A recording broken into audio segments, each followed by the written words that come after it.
নারী স্বাধীনতা, নারী অধিকার, সমান অধিকার, নারীবাদিতা সব কিছু আসলে মুখ থুবড়ে পড়ে একটা জায়গায় এসে, সেটা হচ্ছে বিয়ের প্রলোভনে ধর্ষণ। আমি একটা ব্যাপার বুঝি না যে আসলে বিয়ের প্রলোভনে ধর্ষণটা কীভাবে হয়? কারণ যে মানুষটা হচ্ছে আ ভালো-মন্দ বোঝে, যে হচ্ছে প্রেম ভালোবাসা বোঝে, যে একটা মানুষের সাথে থাকতে পারে, একটা মানুষের সাথে কমিটমেন্টে যেতে পারে, একটা মানুষকে ভালোবাসতে পারে, আ যার যথেষ্ট জ্ঞান বুদ্ধি হয়েছে সবকিছু বোঝার মতো, সেই মানুষটা আসলে কিভাবে মানে নিজেকে লোভী হিসেবে দাবি করে?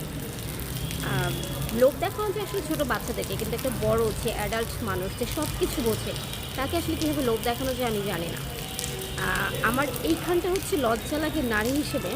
কারণ হচ্ছে আমি দাবি করলাম যে আমি হচ্ছি লোভী এবং আমাকে বিয়ের প্রলোভন দেখানো হয়েছে। আমি লোভে পড়েছি এবং এই লোভে পড়ার কারণে আ তুমি হচ্ছে যে আমাকে লোভ দেখিয়েছে তাকে অ্যারেস্ট করো। এটা কি আসলে কোনো যুক্তিসঙ্গত কথা বা যুক্তিসঙ্গত কথা হতে পারে? আ এই সেম মানুষগুলাই আবার যখন হচ্ছে ওয়েস্টার্ন আমিও ক্যারি করি। এটা নিয়ে আমার কোনো কথা নাই। আ কিন্তু যখন হচ্ছে তারা উগ্র পোশাক পরবে, তারপর হচ্ছে আরও নানান ধরনের যেগুলো আসলে অধিকারের মধ্যে পড়ে না, সে অধিকারগুলো চাইবে। সেটা নিয়ে যদি আবার কেউ কথা বলে, তখন তারা বলে যে আসলে এটা আমাদের নিজেদের ব্যাপার।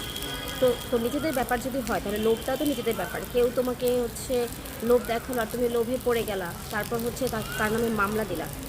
এটা হতে পারে বড়জোর প্রতারণার মামলা দেয়া যেতে পারে যে একটা মানুষ আমার সাথে কমিটমেন্টে ছিল, সে আমার সাথে এখন আর কমিটমেন্টে নাই।